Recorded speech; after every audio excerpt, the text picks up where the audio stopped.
What's going on, everybody? Mortem here, this time bringing you 5 100% that were worth the effort to 100%, which is a fun subject because just straight away, I think, as somebody who really loves RPGs in particular, it would be exceptionally easy for me to just fill a video like this with nothing but CRPGs and RPGs in general that people already know that I love, and so the process of 100%ing them was almost certainly enjoyable. However, I do think as a concept that is a little bit boring. So instead, what I wanted to do with this video is dig a little bit deeper and talk about some games that I haven't talked about in a little bit at least, and explain what about the process of 100% on them was especially interesting to me personally for one reason or another, which will hopefully be a little more interesting at the end of the day. Even outside of that, though, I should probably also note that this is definitely the type of subject that is, I would say, just a little bit on the personal side, in the sense that what compels someone to finish a game and do everything you can possibly do, essentially, is different for everyone. There are some people who never bother with that, even if they really love games. There are people who have like 1 or 2 games they've ever been motivated to do that for. There are people like myself who do it for, I would say, most of the games that I play. And most of the time, that's simply because the process at large scratches an itch for me. But I guess what I'm really trying to say here is that I am not saying that you specifically should try to 100% these,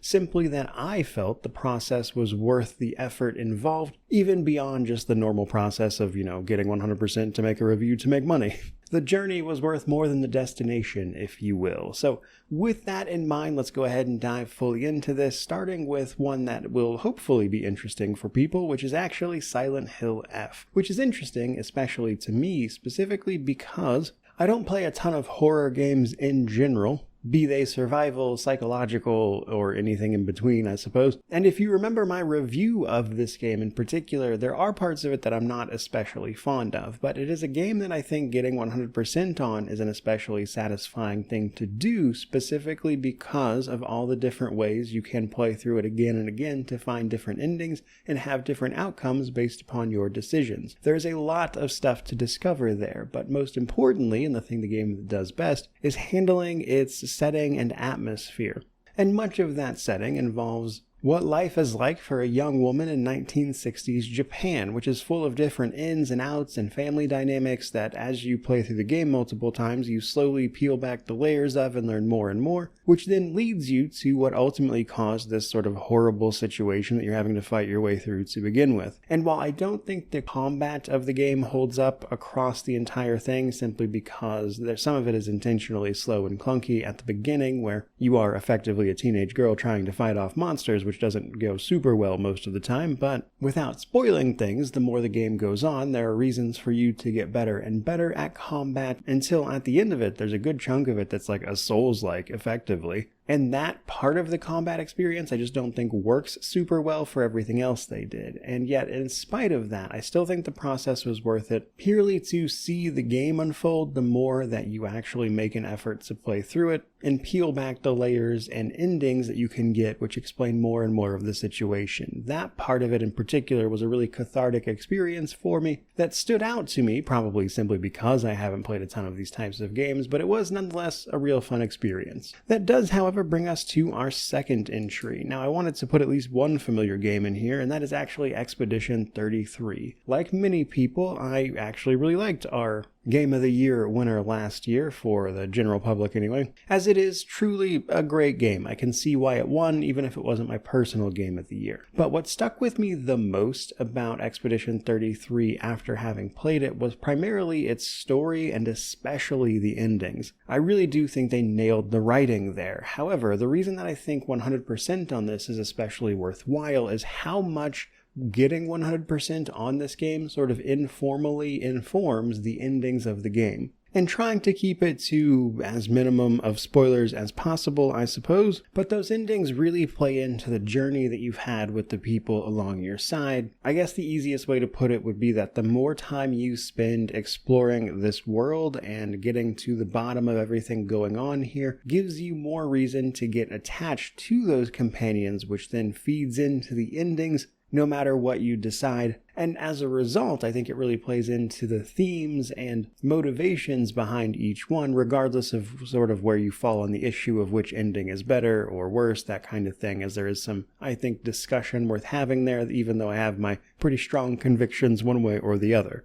Not to mention that, honestly, a lot of the stuff in that game is just super fun to do, so the act of actually going and doing them is also really fun, even if, like, a couple of them are a little annoying, like getting Minoko's skills. And I wasn't a huge fan of climbing up that, I guess, obstacle course puzzle in one of the gestural games. So I wouldn't say like every part of it was equally exciting, but I do overall think it was just a really fun experience. It was fun to go through and do all of those things, and then to follow it up with an ending that I think was more impactful because you went and did those things. That's a great game to 100%, honestly. Which then brings us to our third entry, a really fun sort of survival base builder with the Altars. The Altars is definitely one of the most unique games I have ever played. It ultimately sees you using a special resource on this planet you find yourself stranded on to make various clones of yourselves with different memories and lived experiences, which means you have all these variants that you are actively having conversations and potentially arguing with as you seek to hopefully get off this planet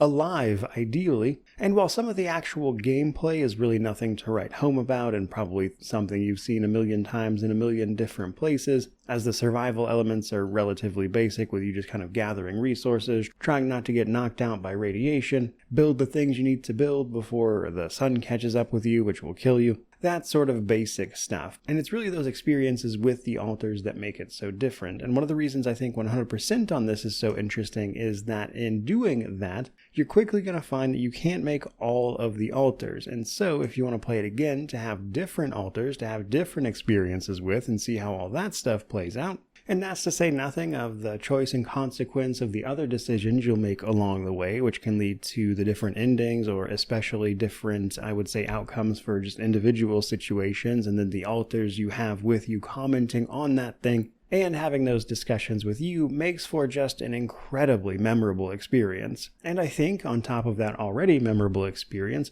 doing that even more by actively making an effort to play through it more than once to see all of those different things is just something I couldn't really replicate anywhere else, which is what it's doing on this list. I don't think the gameplay is going to be for everybody. Again, it's pretty basic in terms of what it's trying to do there, but it does such an interesting thing narratively that if you like the idea, I think you're doing yourself a bit of a disservice by not seeing it all the way through. But that does bring us to number 4, which is none other than Dispatch, narrative game from Ad Hoc Studio that did quite well, putting you in the role of a superhero dispatcher as you seek to sort of whip into shape a band of villains who are working for you. And, you know, it's basically like mini a narrative game, more about the story than the actual gameplay, which is also incredibly basic. But honestly, this game is just a lot of fun. I think they really nailed making you care about these people through what little gameplay is there, that is to say dispatching them and trying to play up to their strengths and find little ways to make that interesting, and then the decisions that you'll make narratively, like trying to cut someone from your team and then potentially recruiting someone to your team and, you know, who that could actually be, gives you all of these different options. And then of course everybody's favorite part, the love interest, of course,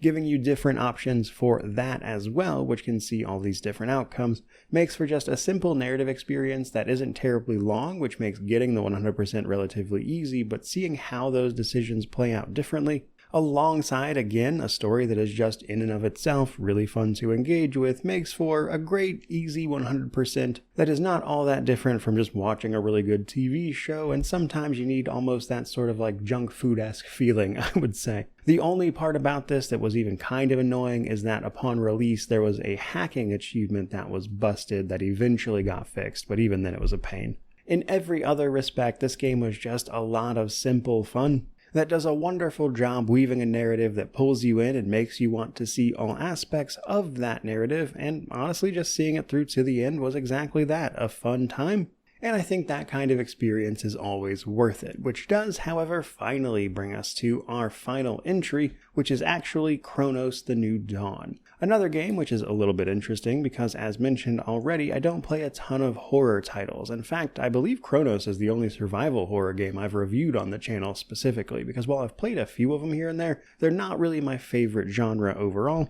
and my experience with them is relatively limited. And so when I played Cronos, almost purely based upon the aesthetics and everything it gave off in the lead up to its release, I was pleasantly surprised to find a game that I really enjoyed in there. Though reviewing it was a bit strange because it was a situation where I was like, I'm having a lot of fun, but I don't play a ton of this type of game, so don't know how much that matters to the people who do like this genre. But I was happy to see that Cronos was actually very well received, did great in terms of user reviews, things like that. And to be honest, I think the simplest reason to explain why I put this one on this list is simply that it was just a different experience from what I'm used to, and combining that with a situation where you have to play through the game more than once to get to the bottom of what's going on here, while also having some kind of fun, tense combat moments that I enjoyed more than I was really expecting to be honest, made for an experience that was, again, a lot of fun to play through and see the different endings, while also hoovering up all the materials and going from, when you first start, initially a little hesitant to the upcoming onslaught of these enemies known as orphans, to eventually getting extremely confident in dealing with them,